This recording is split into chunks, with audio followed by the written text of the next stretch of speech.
fire's gonna get big.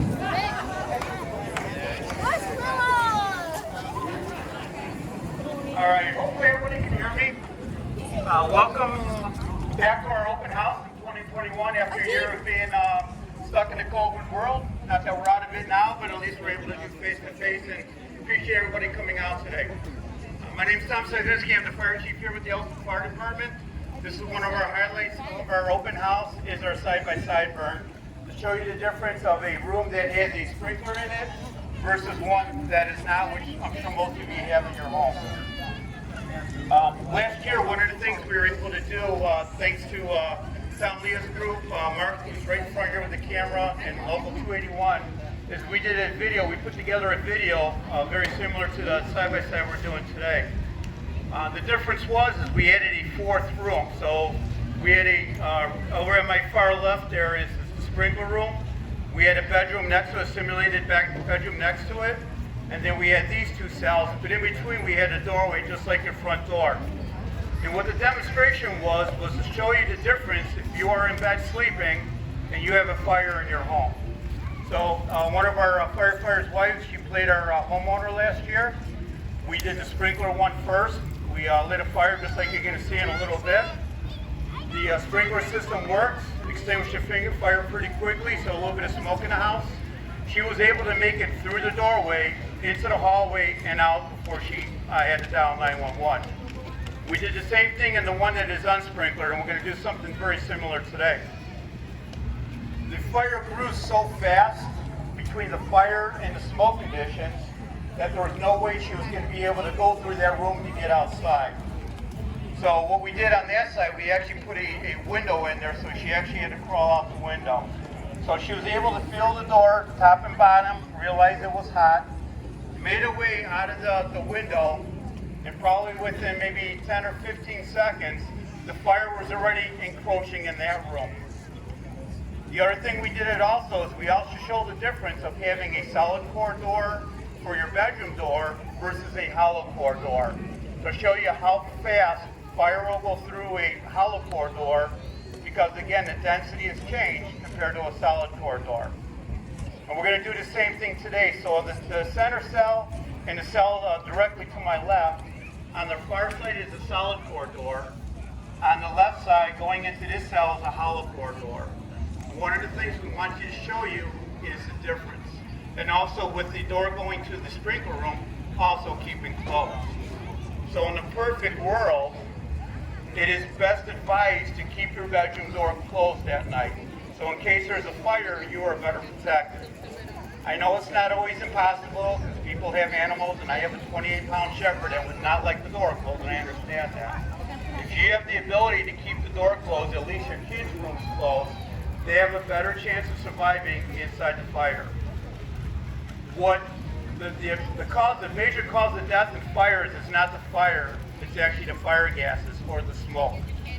By keeping the door closed, you are now keeping the majority of that smoke outside of your room. So by the time you wake up and realize what's going on, you have a chance to escape. Your best chance of survival is staying in that room and going outside an alternative way, such as a window or another door. That is not natural for us. Our natural way is going through a door, right? We love going through the door. How many people crawl through windows on a regular basis, right? We don't do that. And we have to get our mindset for that as well. So that's one of the things we're going to do today. We're going to show you today. One of the other best ways to keep your family protected is obviously your smoke detector. Smoke detector's been out for almost 50 years now. All right, they've gotten better. Now they have 10-year smoke detectors. All right, so now you don't have to change your battery for 10 years. It will tell you, it will beep when it is time to change your smoke detector. You throw it out and buy a new smoke detector. They're about $20. But figure out $20 over 10 years, that's $2 a year to protect your family. The minimal should be at least one detector per level of your home. Ideally, one in every bedroom plus one for every level. Again, it just depends on how your house is situated. Now, if you have a built-in smoke detector that are electric, again, things are a little bit different. So again, you're going to have to know what your manufacturers are to be able to do that. But if you're relying on battery only, that's the best way to go. Same thing with your carbon monoxide detectors. How many people have carbon monoxide detectors in your house? Everybody should have one. All right? Everybody should have one.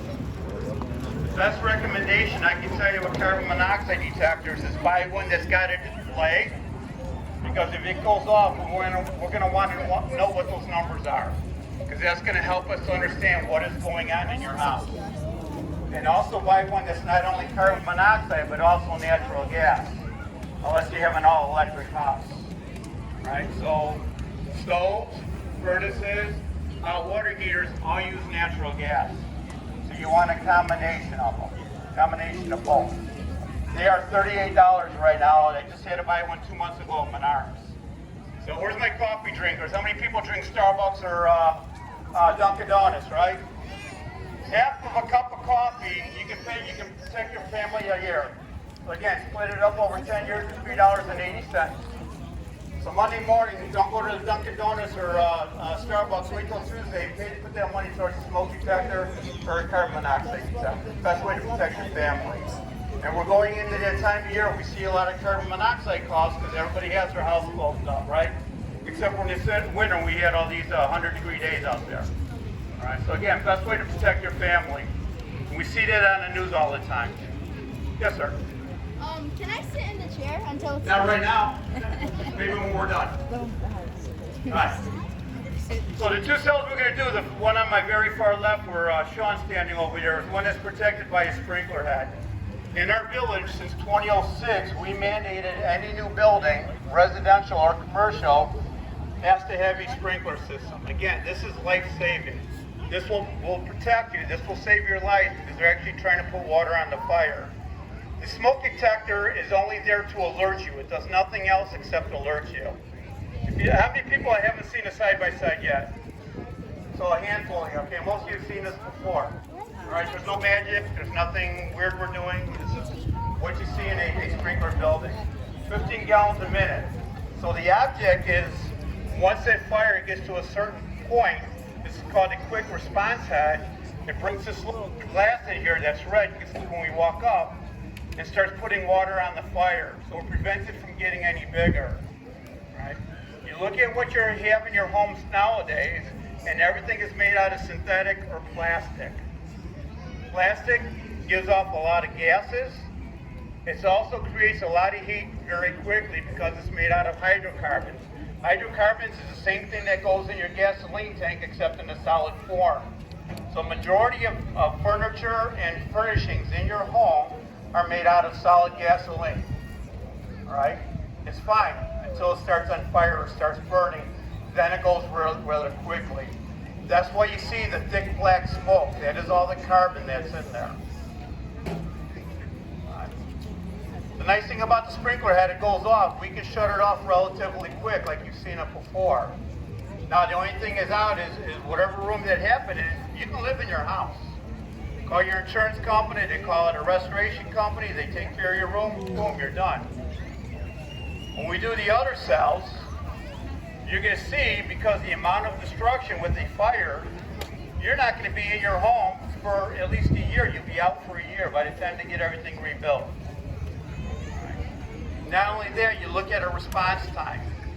Even if you live in the house right across the street, by the time the fire starts, somebody calls us, our firefighters have to get dressed and respond.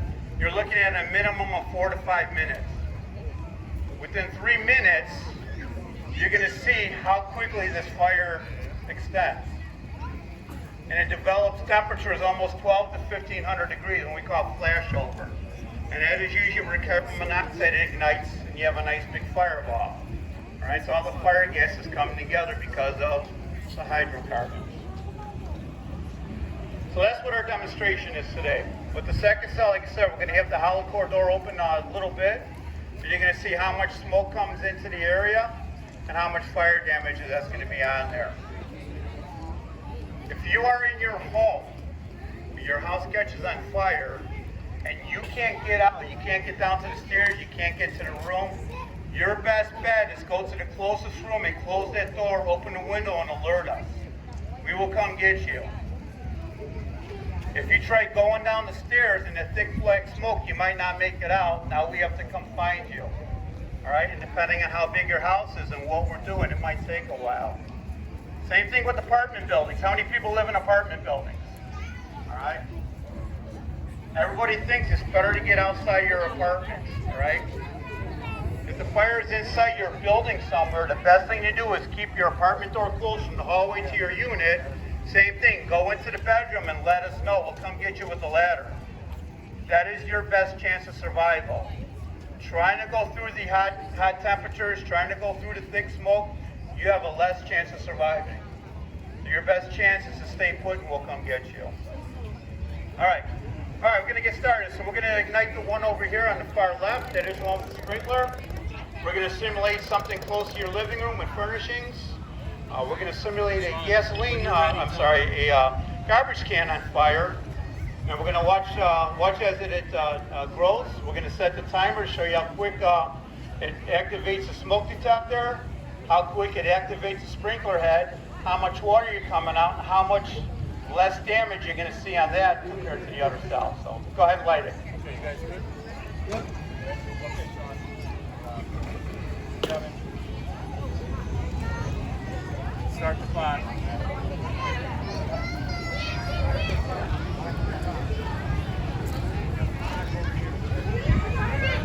So we got smoke.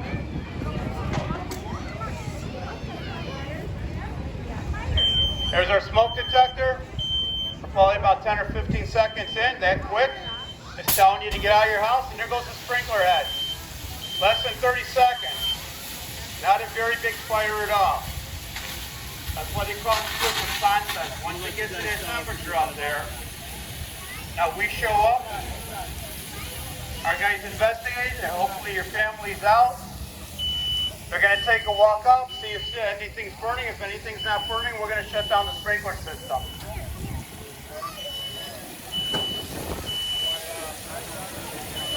All right, we're going to shut down the sprinkler system, and then they're going to continue to investigate what's on fire, if anything. You're still going to get a little bit of smoke, but it's going to be very minimal compared to what you see. Yes, it doesn't smell the best. Remember this, when we light the big one, we might want to move people away a little bit. Unfortunately, we're playing with the wind.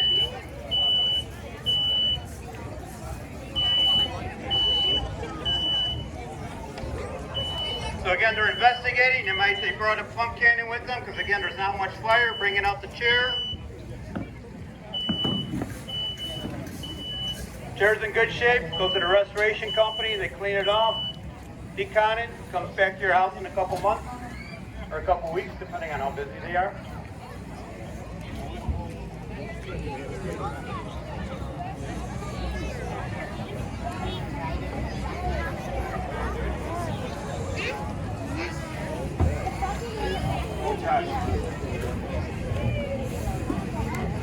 Probably a smoker dropped their cigarette in the garbage can. Happens.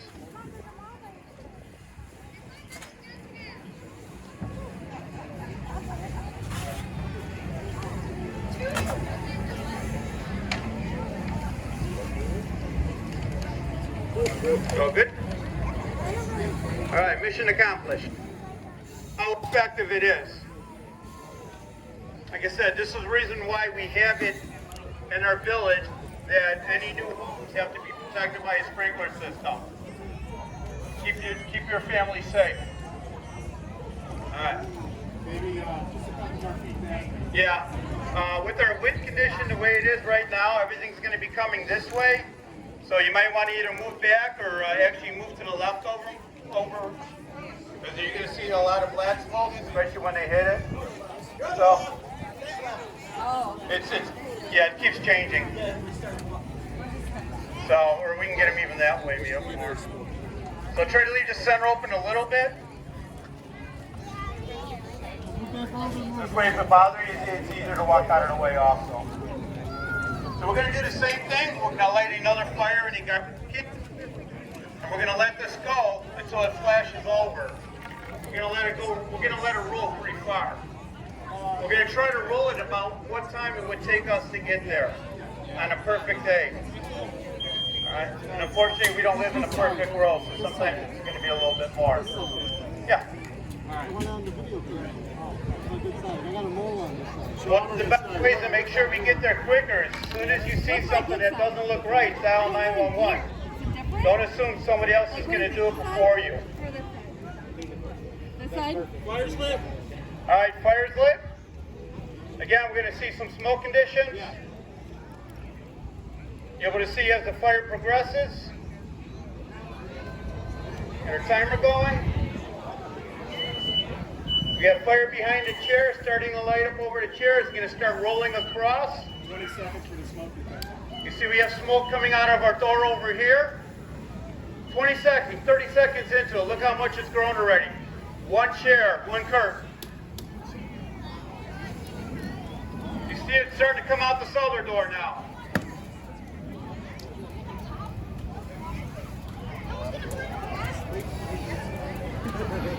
You see it rolling out, that black smoke, that's all the hydrocarbons. As long as possible, guys. Right now you're almost 1200 degrees. So again, you're starting to start to move up to the side a little bit.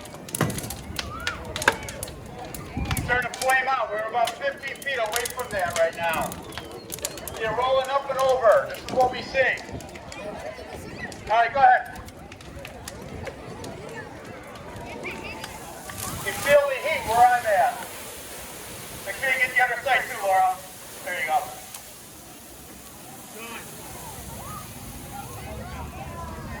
The damage is already done. There is nothing attainable into the house right now, or that room. We come in with our hose lines. The hose line we come in with is 150 gallons of water a minute.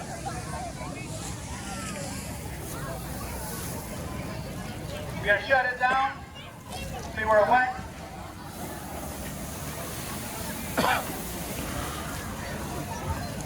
Yeah. The drop that you already saw that was from the plexiglass dropping. So you can see how much of that black smoke comes out.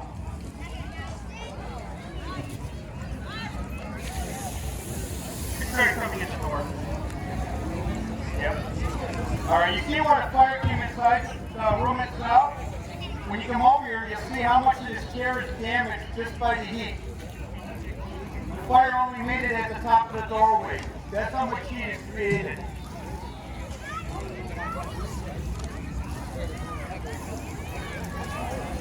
I mean, just look at header down really quick and all that. When you do come up, make sure you look at the doors on both sides. The door on this side is a south door. The door that partially opens a hollow core door.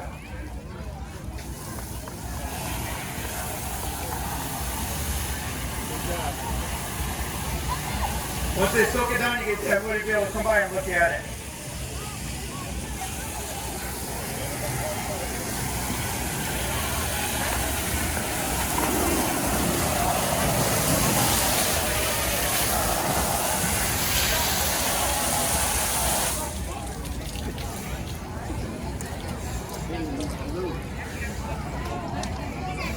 Want to take a look?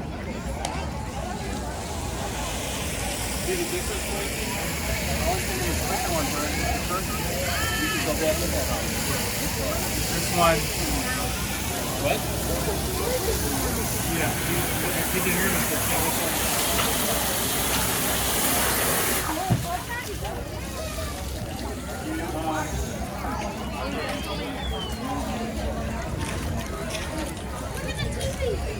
Where do you think we, oh, here.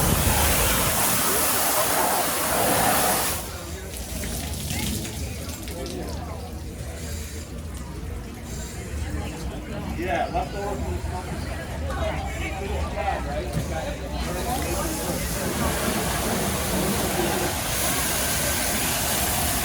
all that's left. I think that was the battery. So the smoke detector did its job. You had to get out, right?